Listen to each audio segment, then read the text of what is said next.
Is the high school crush part at all told from your life? Yes, there is one particular scene I wrote. It's a flashback where Julia has this moment where her love interest gives her a ride home after theater rehearsal after school.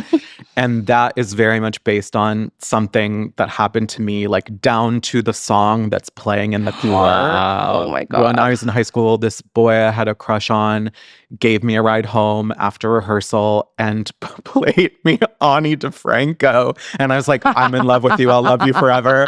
Oh my God.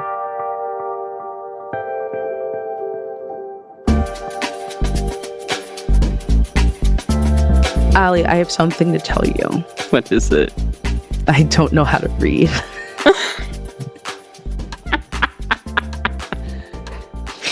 That's crazy. You've been faking it for so long. I faked my way all the way to Yale. You sent me so many books in the mail. Big books.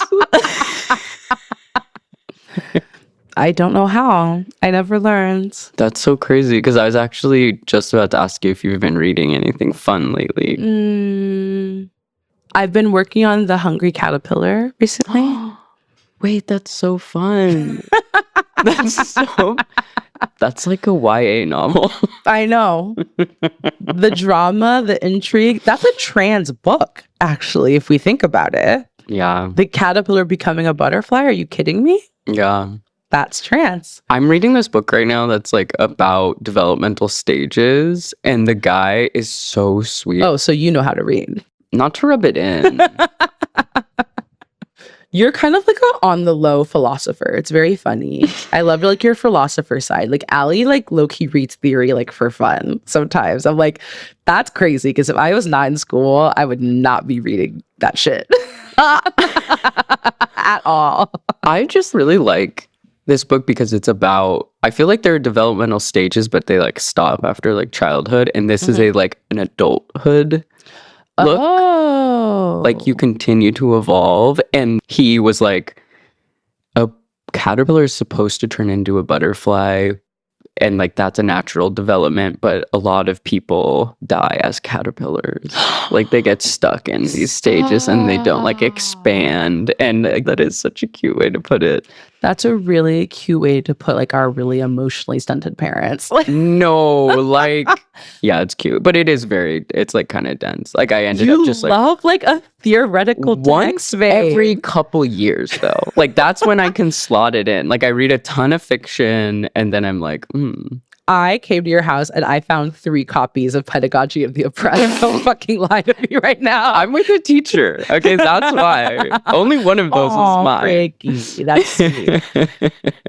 I just started working on my dissertation. It's due tomorrow? Yeah, it's literally due tomorrow. I'm trying to start like a daily like reading practice because I just realized the way I was working on it was like, I'm gonna like go really hard one day, like once every 2 months. And it's like, babe, it is not going to get written that way. Like, I love how you like asked Rose about deadline stuff. I love hearing how authors write. Like I'm kind of like obsessed with those blogs that have like absolutely fucking Fitzgerald woke up at 5 a.m. and shot a shotgun out the window. Exactly. And started click-clacking at the typewriter. No, because that's what I'm realizing. I mean, I think when you're at the place of like writing books, which is what Rose does, she writes books. You know, a dissertation is not a book, but the idea is that like maybe someday it will become a book. Like it is so different from just writing an undergrad thesis or writing a paper. Like you can just grind that out in 3 days and pull a couple all-nighters. But like these kind of things where it's like 200 pages plus, like you have to figure out a routine and like consistency. And so it was so nice to talk to Rose because I feel like everyone works so differently. And I loved hearing like her method of just kind of needing to like go out to the woods and just like write. Totally. Like, she made like a very similar jump. So she was going from like articles, which I'm sure felt the same way as like papers, to full novel. Yeah. Absolutely. Wow. But honestly, I'm also just looking for like, because my normal reading life is so boring and so academic, I've been on the hunt for like sexy summer reads. Ooh, kind of like a sexy, like little steamy read that like I have trouble like putting down kind of thing. Totally. And Rose gave us like such good recs that I was like furiously writing down, and I can't wait to get into them. I feel like there's such a tradition of like trans author steamy read. I know. I'm just like, horny. okay. Tell me a little bit more. Oh, exactly.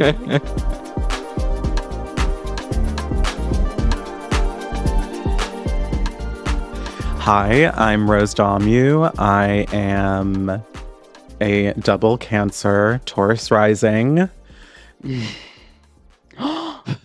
She, her pronouns. I recently got highlights. That's huge. You know? That's huge. So that's kind of, yeah, it is. It is. Thank you. Thank you for affirming that. Did it feel like a brand new you? No. It just felt like, chipping away at the old mental illness, one chisel at a time. Honey, don't I know it? I mean, 'tis the season of really trying to bleach your way To happiness. out of a crisis. It's so real. It's so Like when real. your brain is swelling too much, you throw bleach on your head to sort of burn calm it down. it down. Yeah. Calm it down. Just tame it. Ancient way of doing that. It's so Yeah. true. Yours looks really good, by the way. Thank does you. look really Thank good. you. It's like the first week I look like literal Marshall Mathers. And then when you have a little bit of like roots, It's like, sweet okay. spot. Oh, From that's so triggering for me. Marshall Mathers. Oh my God, it brings me right back to sleepaway camp. just like rocking the CD. Yes. Well, no. So, like in my bunk at sleepaway camp, every morning, okay, I'm going to reveal something. The other boys I was in a cabin with. You were sleeping in the boys' cabin? You were a slut? I know. I don't know why they let me. Every morning we would wake up to one of two albums, and it was either that Eminem album, like that one from that time, Yes. or the South Park Bigger, Longer, and Uncut movie soundtrack. Oh my. So it was either God. Stan Really or cursed. Shut Your Fucking Face, Uncle Fucker. Yes. Oh my God. That brings me right back. I definitely played the South Park like N64 game. Just constant. I was also in the boys' bunk. Right. Of course. And I was hiding out there. Wow, that's so funny. You ever just try that as like an alarm? Okay, so I'm really happy that I've kind of reached a point in my life where I never set an alarm because I don't. Oh my God. Or I guess it's very rare that I do because, like I work primarily like for myself, so kind of whatever time I'm getting up is when I'm getting up. Okay, flex. And also, alarms don't really work on me anyway, so it's good that those things have happened. Yeah. You're living the life. That was such a like subtle flex. Like Yeah. Kind of is. Alarm Like, who? that's luxury. That's It luxury. That's luxury, babe. And you were just in Architectural Digest. Spoiler alert. oh, that's right. Yes, I was featured. Or maybe that was like a year ago. It was but like 2 years ago, actually. Okay. Yeah. So just is a relative term. Well, I remember seeing that painting. Oh yeah, the one behind that you can you. kind of see behind me. Yeah. That's stunning. So was it Clever? Was it like Clever magazine or was it? No, it was Architectural Digest. You're like absolutely not. It wasn't Yeah. that knockoff. It was Architectural Digest down. Very Obsessed. I love that. Wow. Okay, well, last we left off, we had you as a guest in our Brooklyn show. Yes, that was so fun. That was so fun. It was so fun to talk to you kind of like in a group setting. For those listeners at home, if you haven't checked it out, that live show is online, so you should totally check it out. So We also have a video now. Mhm. Stunning. But for those of you who didn't listen to that yet, can you explain kind of like your current gender presentation identity? Is it different than previous versions of you, or kind of how did you get yourself to where you're at? I guess yes, slightly different in that. Wait, so when was that show? Last summer. Summer. Okay, so last summer, so yes, in that time, I stopped injecting estrogen. So I guess Oh. I have reached a new sort of fork in the road of my gender journey. Wow. Mostly, Tell us more. yeah, mostly because I like wanted to fuck more, and I am. Period. Yeah, so I started transitioning almost 10 years ago, later this year. And I guess where I'm at with my presentation is like, I just don't really want to try that hard anymore. It's like, because so much of gender is about effort. And I'm very lazy, which is something my therapist says that is not true and is like a lie I tell myself. Ooh. Yeah. I have a similar thing where I also think I'm very lazy, but like objectively do a lot. And like you objectively just came out with a novel. So I'm going to say that you're maybe not lazy. I know, it's like, but the thing is, like, yes, but it took me 2 years to write the novel. So to me, that's lazy. I'm like, I should have been able to do that in, 3 weeks. oh, that's something different. That's so funny. It's more, I guess what it is that I set these really high expectations of myself. And when I inevitably like can't meet them, I'm like, oh, this proves something intrinsic about myself, which is that I am lazy. Totally. And lazy is such an easy thing to think that you are. Like in our kind of, capitalist, like rise and grind, kind of like hellscape. Yes, LGBT, let's get this Yeah. bread. Let's get this bread. LGTB. Let's get this bread quickly. Oh, let's get this bread quickly in In Allah. Inshallah. Let's get this bread quickly. Inshallah. hell yeah. Hell yeah. Wait, sorry. Just to backtrack, you said you stopped injecting estrogen. Yes. Are you Yes. on the pill version or you So are I'm- off? So I actually just went to a doctor's appointment yesterday for the first time in a year and decided that I want to get back on pills. I have still been taking progesterone the whole time, but I definitely have noticed in the year some body fluctuations. So I think I want to introduce estrogen back into my life in a way that is not as invasive as sticking a needle in my thigh every week. Totally. You kind of For got sure. to the end of that.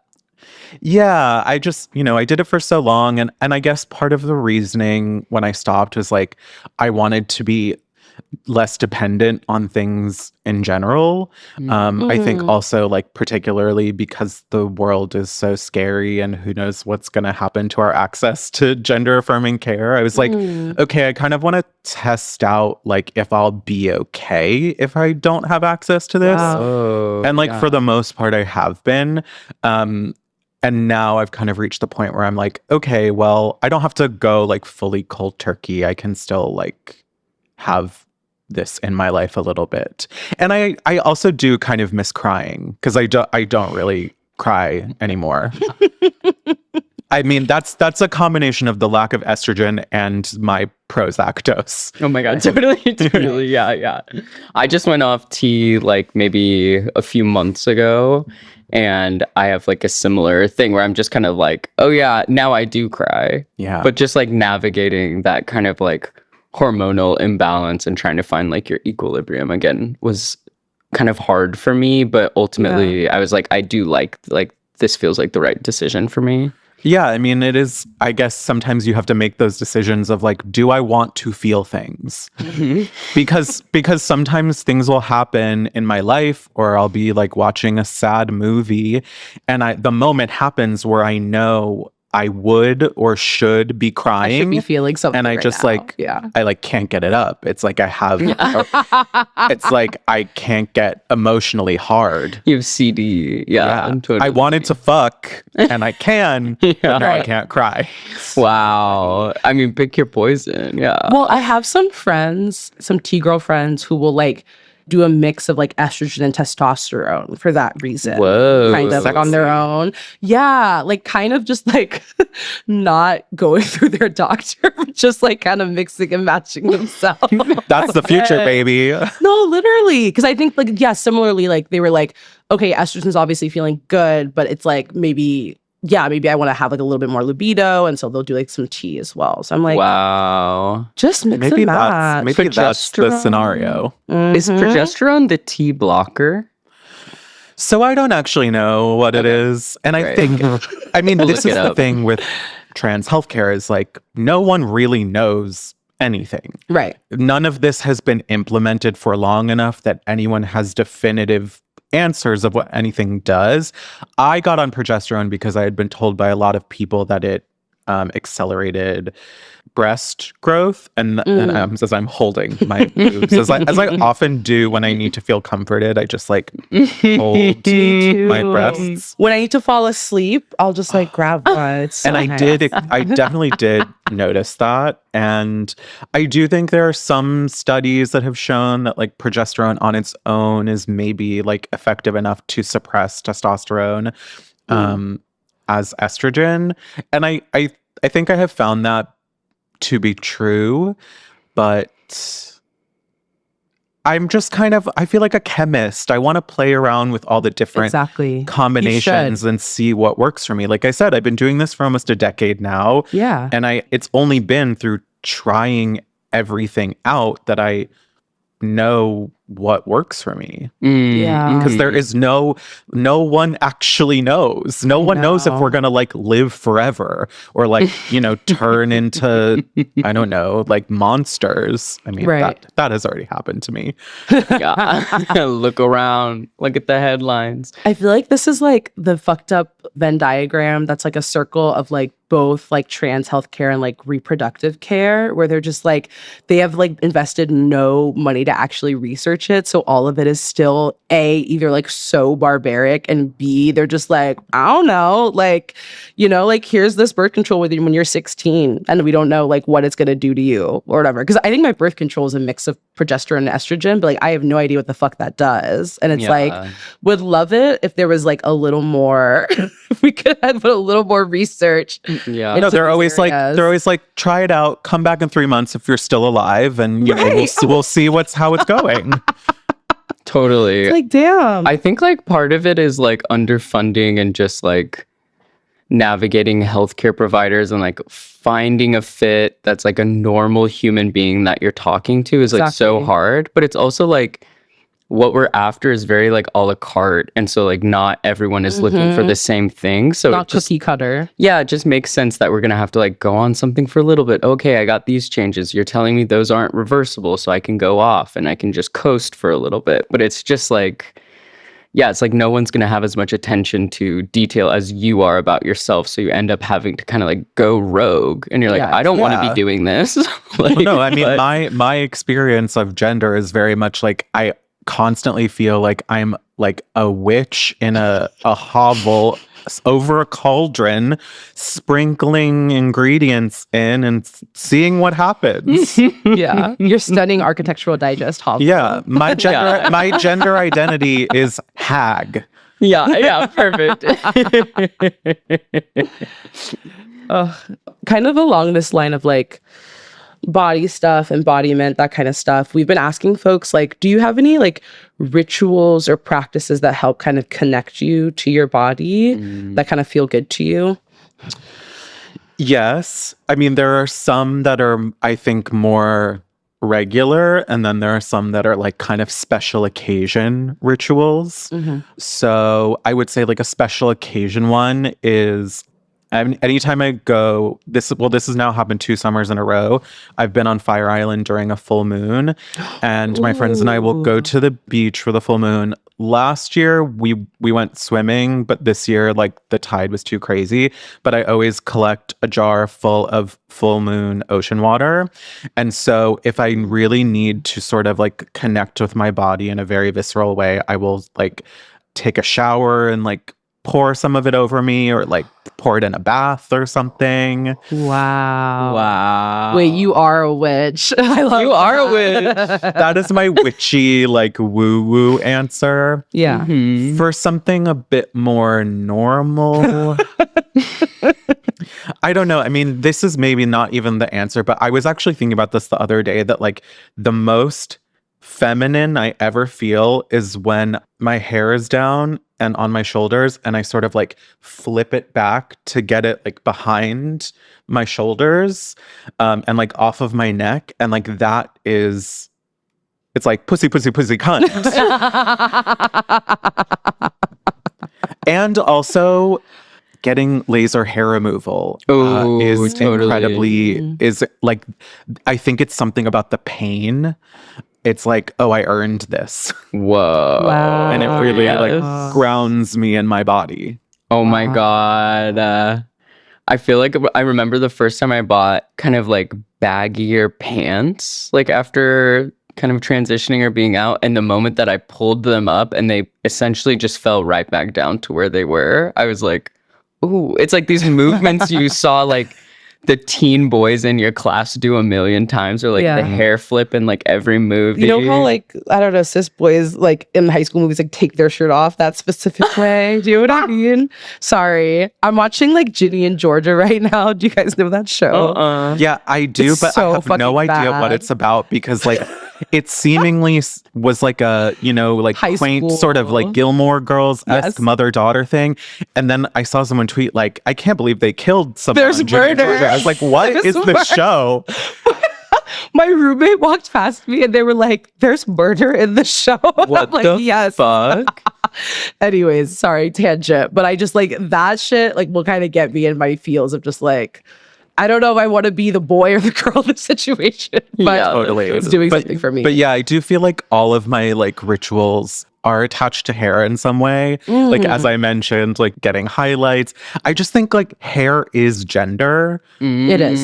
Hair is Um, everything. So I don't know, like the act of like putting my hair up in a claw clip or like taking it out or like doing braids or, you know, anytime I'm going through a mental health crisis and I'm like, I need to dye my hair. I need yeah. to get bangs. Yup. Oh, I love that. Just you in the mirror with the bleach. I now want like a fan edit of you in like slow motion, just like Oh my God. with the hair. I can make that happen. Send it to both of us. Yes, please. I feel like the main thing that we wanted to talk to you about was your book. It will be coming out the day that this is publishing, so it will be available to anyone who's listening. Yes. Can you tell us about it? Yeah. It is called Best Woman, and it is on its face a romantic comedy, but I kind of think of it more as like the romantic comedy is a Trojan horse to tell a coming of age story and a family drama. It's about a late 20s trans woman named Julia, which is an homage to Julia Roberts because the book in a lot of ways is a send-up of my best friend's wedding. In fact, when I first started writing it, the like Google Doc that it was in was named My Best Trans Wedding. Incredible. And Julia has a brother that she's really close with. And right before she started transitioning, he asked her to be the best man at his wedding. So then when she transitioned, she became the best woman. And at the beginning of the novel, she finds out that the woman who was originally supposed to be her soon-to-be sister-in-law's maid of honor was kicked out of the wedding for being transphobic. And the person who has now stepped in is Julia's high school crush, a girl named Kim, oh, my who God. Julia had a huge, debilitating crush on in high school, but Kim was a lesbian, so she knew she never had a chance with her. And now that she's transitioned, she thinks that she might, but she makes a sort of bad decision in telling what she believes to be a little white lie in order to sort of ingratiate herself with Kim that really spirals out of control during the wedding week. Wow. That's yum, yum, amazing. yum. Yes. So it is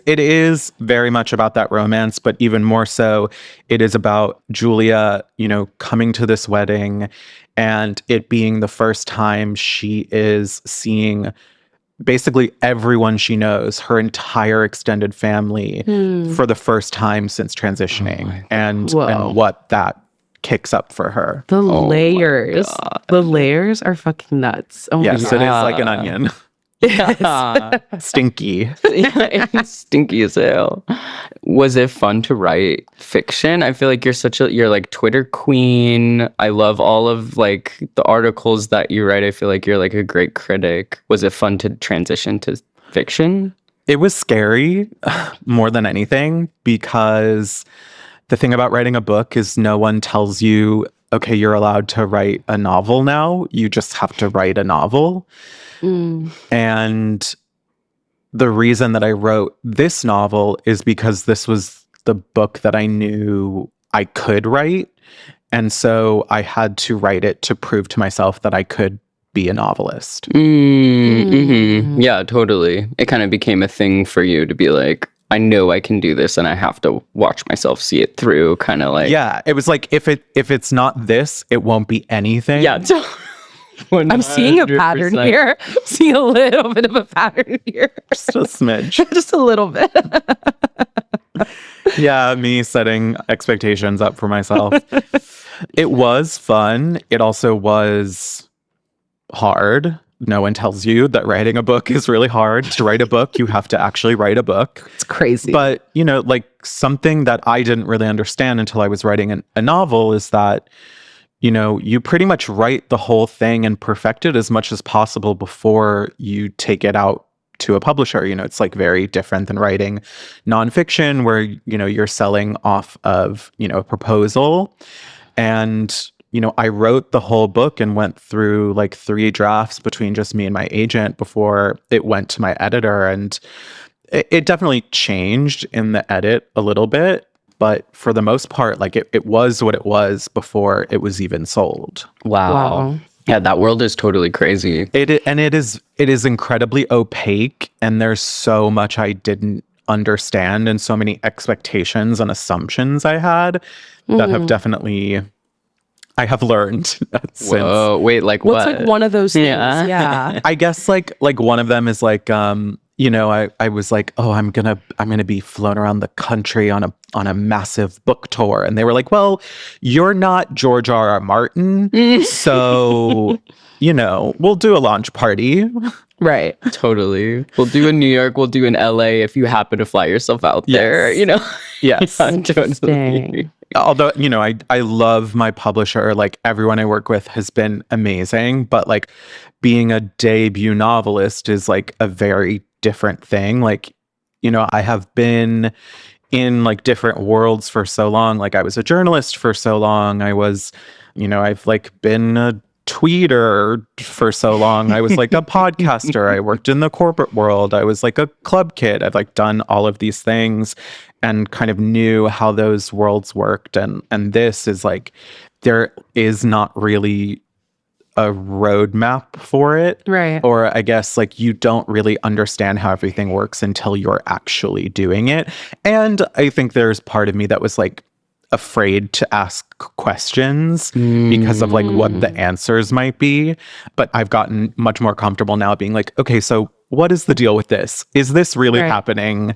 How does this work? Please tell me. Totally. It's really cool. It's Random House. Is that who published? Yeah, Penguin Random House. The imprint is Ballantine. Wow. I mean, that's huge. I feel like I know a lot of people who have printed through kind of like indie publishers and stuff like that. That's so sick to be like, bitch, I'm going all the way to the top. Like first book. Yeah, that's awesome. It is exciting. And like I did my first reading from my book at this Pride book fair the other day.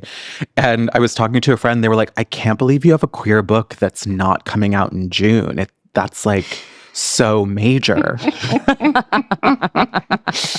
Yeah, you're gonna kind of remind people that queer people exist in September. Exactly. I know. When they start to forget. They're gonna be like, wait, this isn't on a pride table? There's no Yeah. rainbows anywhere?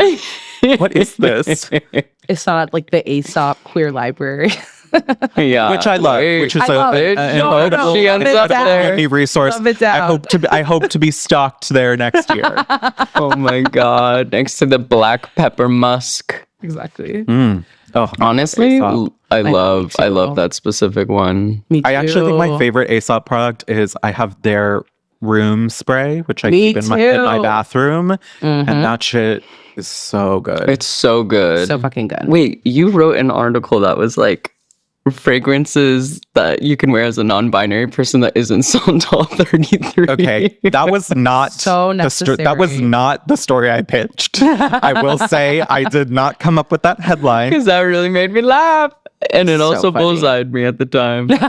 I do love a smell though. I do too. Can I ask, is this based on a true story? Have you ever experienced this? My novel. Mhm. Yeah, like any parts of it, maybe. Yeah, it is very loosely inspired by my own experience of going to my brother's wedding, like pretty early in my transition. But it is like totally fictionalized. A lot of the characters in the novel are very similar in some ways to people in my family, in my life, but it really just was kind of that germ of an idea because to me, like weddings are so gendered. Yeah. And weddings are the site of such sort of like operatic drama that it was the perfect like confluence of all of these different dynamics that would be a really good way to tell a story about identity and coming of age, and specifically what it's like to be a trans person when your family and the people in your life support you, but that doesn't necessarily mean that they understand you. Totally. And because that's a Totally. huge difference. I mean, you know, we are really fighting for just acceptance. The So then, like, baseline, once you yeah. get that, what's next? Because I do think a lot of people think that that is enough. Right. It's very like protect the dolls, like that's enough. Yeah.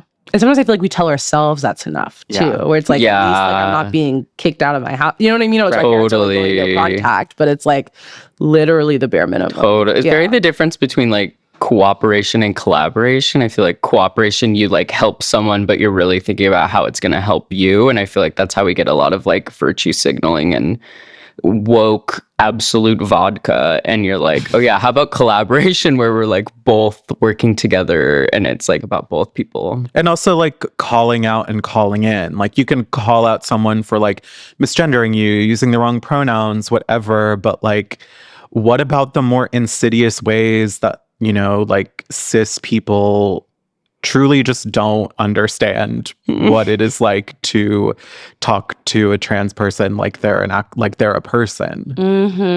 Yeah. Yeah. The wedding like background, like that's so good because it's like, even for cis people, I feel like weddings are like fucking like Nightmares. It's a lot Hellish. for everybody. Hellish. It's a lot for everybody. It's like people from high school, and then like God forbid, like again, like you're the only queer person at a wedding. Like that's Oh my such a God, vibe. And then totally. like having recently transitioned like adds this like whole other layer to it of like Yeah. You're on stage. And the element of, you know, going back home, like this novel in many ways is, you know, an ode to all of these romantic comedies I love, but also a lot of sort of family dramas. Like one of the ones that I thought about a lot when I was writing it was Garden State. Ooh. And like going home for a funeral, which is obviously very different than going home for a wedding, but like stepping back into a life that you have outgrown. Yeah. And how sad and melancholy, but also kind of beautiful that is. And I knew, so the novel is set in Boca Raton, Florida, which is where I grew up. And I knew I wanted it to be set there because it's like such a specific place. And I really wanted to like make it come alive in this novel. And I always feel like I regress so much when I go home. Tell me about it. Yeah. And so I wanted to take this character who had like fought so hard to become this version of herself, not just with her gender, but like who she was, her confidence, her, like ability to like relate to people through sex, and then like bring her back to a place where all of that was kind of stripped away. Totally. Oh, I love when people write about where they're from, because I feel like it just imbues it with like such rich details that like nobody else would really like get. I love that. Is the high school crush part at all pulled from your life? Yes, there is one particular scene I wrote. It's a flashback where Julia has this moment where her love interest gives her a ride home after theater rehearsal after school. And that is very much based on something that happened to me, like down to the song that's playing in the car. Wow. Oh my God. When I was in high school, this boy I had a crush on gave me a ride home after rehearsal and played me Ani DeFranco. And I was like, I'm in love with you. I'll love you forever. Oh my God. That's so good. I'm like, is she a trans woman? This person? Yeah, wait, literally. I haven't checked it. I haven't checked in, but it's possible. It's possible. What's That's tea? egg catnip. Yeah, exactly. What's like your creative process like as a writer? Like, or maybe Oh just my writing this God. book in particular. I'm so sorry. Like, do you have like a daily writing practice, or are you someone that has to like go off somewhere else and like write in chunks? Like, I have to go off somewhere else and write in chunks. So when I first started writing the book, I had just quit my like corporate job, and so I spent a summer kind of writing every day and wrote most of the book. And this was when I was still living in Los Angeles. And then that fall I moved back to New York, and then basically didn't write almost anything for like a year. And then one like bleak February, I was supposed to go out of town and the trip got canceled, and like no one knew I was still going to be in town. I didn't have any plans with anyone. And so I just locked myself in my apartment and finished the book over the course of a weekend.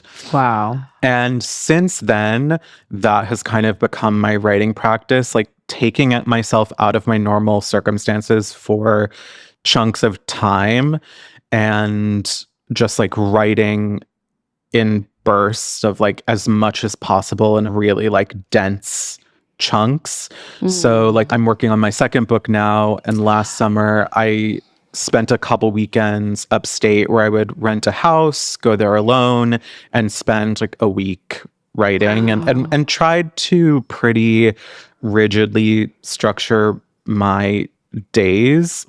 I have learned that unfortunately, if I have to do anything else besides write, I can't write that day. I have to exactly. only write. I've had that realization too, where it's like if I'm doing anything else, like even walking to a cafe or getting lunch with someone, like I'm not writing that day. I have a very similar realization. If I have to answer an email, Not it's writing over. that day, It's that's over. it. Well, this is like very interesting. One of the guys in Monty Python, I remember, he had like a very vigilant assistant who like he could not be interrupted for any reason during the day when he was doing like sketch rewrites. And I'm just like, that's so ADHD. That's like 100% mine. Because when I am working through something and writing on it, every step that I've already taken has vanished. There's no way to like retrace my steps. Yeah. And so it just completely crumbles, and I will have to start at the very beginning, which could be like hours of work to like redo. Totally. Yeah. When I'm writing, it's like I'm on do not disturb.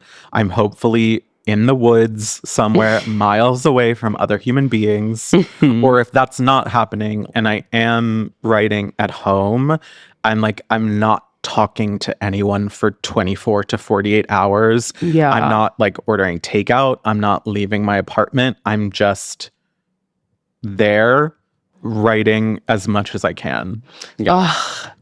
I mean, this is literally why I'm home right now. I'm like attempting to be bi-coastal because I'm like, I cannot get any fucking work done on the East Coast. It's just like too much stuff. And so I try to come home and just like write like in my parents' house. But I'm so jealous of the people who have like a daily writing practice. Like Me they can too. just get into that space for like an hour every day. And I'm just People like, who okay, are like, fuck oh, you.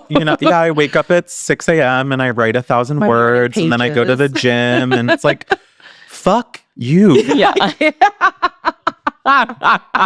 What's that for one real. book that's like red and it's like rituals of famous Artist Way? authors? The Artist no, Way. it's not the artist way. Oh my God. I tried to start doing morning pages again and I just don't have the discipline for Okay, it. you know what did it for me is my roommate and I started on week 5. Because we're like, we've started and stopped the artist way so many fucking times, and we found out we'd both at least made it to 5. So let's just start For there. some reason, that helped me. Then I like actually finished it, and it was beautiful. But it was like a decade of trying to do it without being able to. I don't want to do it because it's like I know I have so much more potential than I'm tapping into, and I don't want to know that. Like I'm like I want to be ignorant. I think Yes, it's gonna be you like know? Ignorance is bliss. Like I feel like I'm gonna know I could be doing so much better, and I don't want to know that. I just want to do the best I can. I think for me, it's the unstructured part of it. Like I can't just write stream of conscious. Like No. I need a prompt. Mm, I need something to write Totally. towards. Do you guys have diaries? Because that's why I can't have a journal. Because Yeah. I'm like, this is okay. I judge my writing in my journal. I'm like, this is fucking stupid. Like, so that's why I can't write like that's so funny. like stream of consciousness. With morning pages, it helped me to just write, I don't know what to write. And just kind of like filler stuff, because you do eventually catch some wave, at least one wave in 2 pages or 3 pages. At some point you're like, and that makes me think of this, you know, and you end up somewhere weird.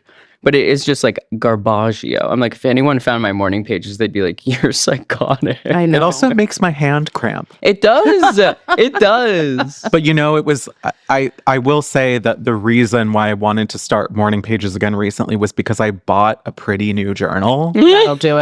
That'll do it. That's going to do it every time. Absolutely. It's like I only want to write so I have an excuse to buy little a journal. cute journal to write it. Yep. Oh, absolutely. Yup. Crack that baby open. I was really curious about Fire Island and doll invasion. And like, what is Fire Island really like for the dolls? It has changed so much. I think specifically within the past couple years. You know, when I started going to Fire Island years before I even transitioned, it was so rare to see any women, any trans people. You know, it's like slightly different being in Cherry Grove versus the Pines. But yeah, I mean, in the Pines, it was like very cis, very mask. And in the past couple years that I've been going and like getting a house every summer with friends, I have noticed, like, I mean, there are some times where it still seems like we're the only trans people on the island, but that is becoming less and less true. I think, unfortunately, part of it is about like having enough capital to actually like rent a house or like Right. being invited out to someone else's house, because so much about Fire Island is like, who are you inviting to stay over, or who are you inviting to come hang out? It's like, just, you know, invite trans people. And I mean, that's one of the great things about Doll Invasion, which was founded by my friend and podcast partner Fran Tirado, which is like, it is literally just about making it as easy and accessible as possible for trans people to get to this space, down to like getting them on a bus or in a lift and to the ferry, and have someone waiting there at the ferry to walk them to where the party is. And so it is like, last year was the second year, but it was the first time I was there, because the first year I couldn't go because I saw Beyonce that day, and unfortunately Beyonce does come first.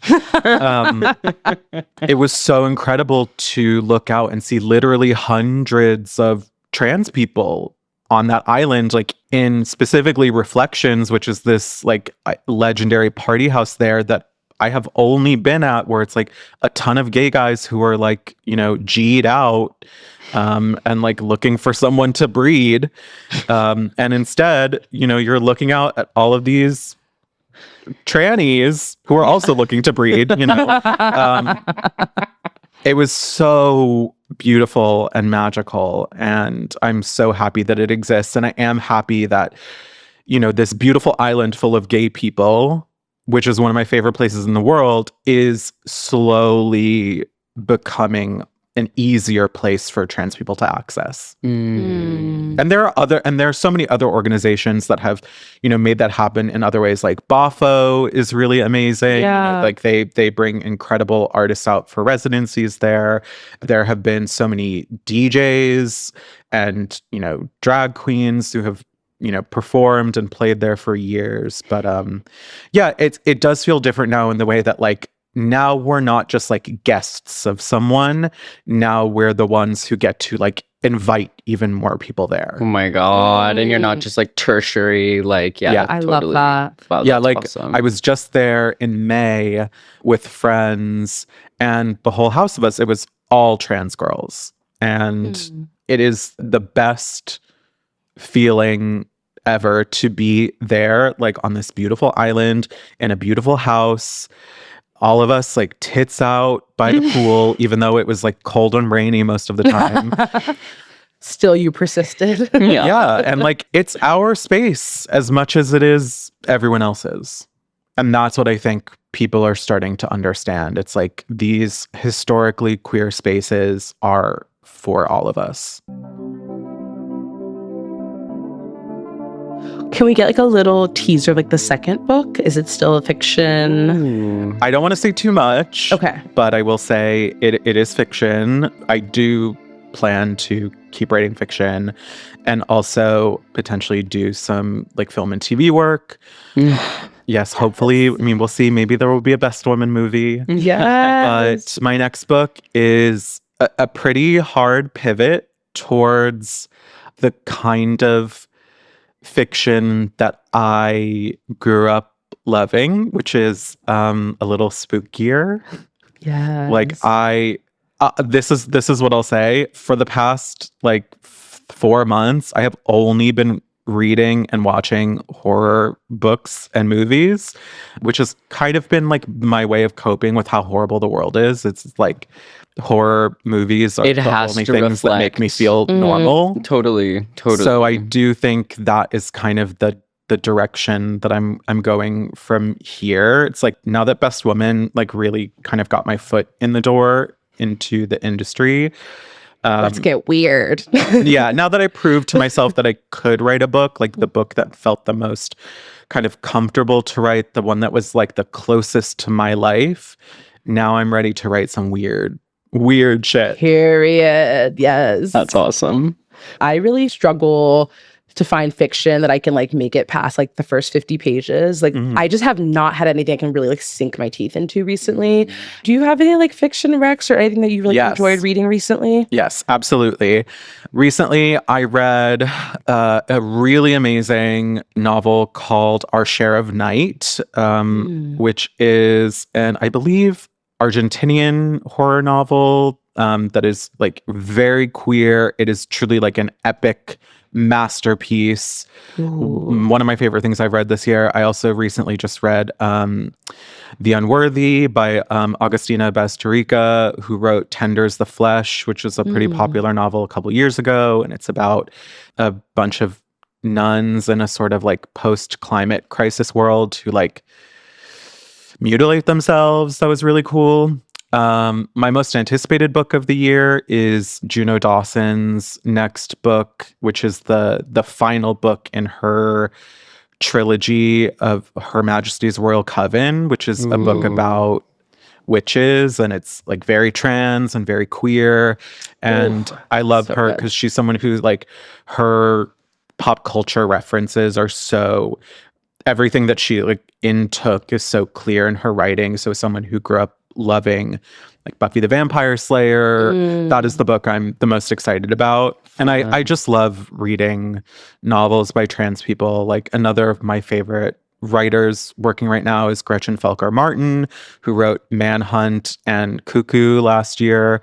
I truly think she is like the trans Stephen King. I think we're in such an amazing moment of specifically trans fiction right now that I hope to be part of. And it is my goal, and I think the goal of a lot of other writers, to write books where transness is not incidental to the narrative, where the narrative actually couldn't exist without transness. That's awesome. Wow, you mean there's books other than Detransition Baby? Yeah. which I love. Love Right. Detransition No. Baby. Love Tori Peters. Yes. Yeah. But yes, there is a whole world of trans literature out there, and some classics too. Like I hadn't read like Nevada before last year, or like Paul Takes the Form of a Mortal Girl. Oh, You know, like love a little YA moment. Yes. Where do you guys like look for book recs? Like, are you more like, oh, TikTok. Friends? TikTok. Oh, Book Talk is like Book Talk yeah. is like I have a couple creators who I follow, and you know, I'll like screenshot all their recs, check out the reviews, see if I'm interested. And yeah, I love, like, my favorite way to spend a day is just like to read a book in one day. Oh, It's like the Wow. perfect day to me. Dreamy. I'm trying to get there because like I read for school, and so I've like come to hate reading, and I'm trying to like it again. Fiction will feel great. Yeah. It just automatically, like, my brain is just like, this is homework, this is a chore, and I need something like that just like grips me so I don't feel that way. So Oh, also Queer Sexy that I just read is V.E. Schwab's new novel, Bury Our Bones in the Midnight Soil, which is like toxic lesbian vampires. ooh, That was fun. you're speaking my language. Thank you so much. Yeah. Thank you so much for having Yeah. me. I'm so excited to read your book. I literally know, can't me fucking too. wait.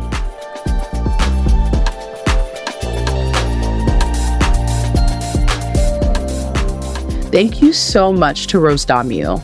Be sure to go get her novel, Best Woman, wherever you get books. It's out now. And there's a link in the show notes to buy it at bookshop.org, which supports local bookstores. We're going to have Rose back on our Discord soon to answer your questions about the book. So stay tuned for announcements about the next edition of the Gender Spiral Book Club. Gender Spiral is an original podcast from Audiation. This episode was mixed by Matt Noble. Theme music is composed by Chanel Kirchlow, remixed by Daria Lord. Additional music by Command Jasmine, courtesy of Molten Heart, with art by Joey Hahn and graphics by Michael Tyrone Delaney. The show is executive produced by Ireland Meacham, myself, Babette Thomas, and my co-host Ali Beardsley, along with Sandy Smullins, with some additional story editing from Susie Armitage. If you want to help us out, you can rate or review us wherever you're listening to us right now, and follow us on Instagram at Gender Spiral to get notified about new episodes. And be sure to support us on Patreon at patreon.com/Gender Spiral Podcast. For $2 a month, you can listen to the entire back catalog of Gender Spiral episodes ad-free. Plus, you can get access to our Discord community. Higher tiers will get you exclusive bonus content, plus gifts from us like these cute little monthly postcards and free merch. You can also check us out at genderspiralpod.com, where you'll find transcripts for each episode and a link to leave us a voicemail. And you can shop our merch store.